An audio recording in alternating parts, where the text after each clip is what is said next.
Assalamualaikum warahmatullahi wabarakatuh. Saya Miladia dengan NPM 725230011. Di sini saya akan mempresentasikan ilmu ekonomi makro, yaitu materi uang dan bank.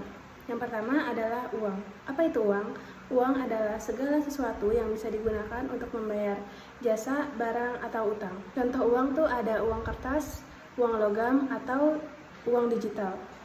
Jadi selama bisa digunakan untuk bertransaksi, itu bisa disebut uang.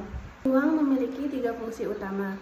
Yang pertama adalah sebagai alat tukar. Uang bisa digunakan untuk membeli barang atau jasa, contohnya ketika ingin membeli makanan. Dan yang kedua adalah uang digunakan sebagai satuan hitung. Contohnya sekarang harga baju misalnya Rp100.000.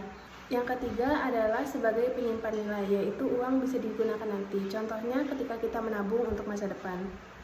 Tanpa uang kita harus barter atau bertukar barang, yang dimana itu akan menyulitkan kita untuk bertransaksi.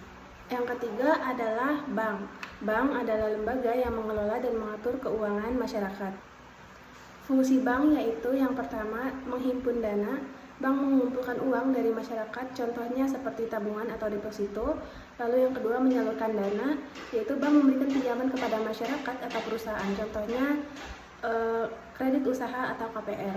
Dan yang ketiga, bank membantu aktivitas keuangan jadi lebih mudah, contohnya seperti kita bertransaksi lewat transfer, bayar tagihan, atau kris. Lalu selanjutnya ada jenis-jenis bank. Bank memiliki 2 jenis, yaitu yang pertama bank sentral. Yang pertama adalah bank sentral. Bank sentral sendiri tidak melayani masyarakat secara langsung. Contohnya di Indonesia ada Bank Indonesia yang tugasnya mengatur jumlah uang, menjaga kestabilan harga atau inflasi, dan mengatur suku bunga. Lalu yang kedua adalah bank umum atau yang sering kita pakai.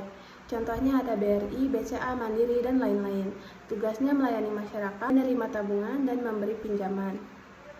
Peran uang dan bank dalam ekonomi sangat penting karena yang pertama adalah mempermudah transaksi. Jadi orang bisa melakukan transaksi dengan lebih mudah. Dan yang kedua membantu kegiatan usaha. Karena sebagai pengusaha kita bisa meminjam uang untuk membuka usaha. Yang ketiga, mendorong pertumbuhan ekonomi. Semakin banyak transaksi, maka pertumbuhan ekonomi semakin berkembang. Lalu yang keempat, menjaga kestabilan ekonomi. Bank sentral mengatur agar ekonomi tidak kacau. Lalu ada beberapa permasalahan dalam uang dan bank. Yang pertama adalah inflasi. Inflasi adalah ketika harga naik terus-menerus. Contohnya dulu nasi goreng harganya masih 10.000, sekarang jadi 15.000. Penyebabnya adalah karena uang beredar terlalu banyak dan permintaan terlalu tinggi. Yang kedua ada deflasi atau harga turun terus-menerus, yang dampaknya orang jadi malas belanja dan ekonomi jadi lambat. Yang ketiga ada kredit macet, terjadi saat orang tidak bisa membayar pinjaman ke bank. Dampaknya bank rugi dan ekonomi bisa terganggu. Jadi kesimpulan pada materi ini adalah uang dan bank sangat penting karena yang pertama bisa mempermudah transaksi, menjaga kestabilan ekonomi, dan membantu usaha berkembang. Tanpa uang dan bank, ekonomi akan sulit berjalan. Terima kasih.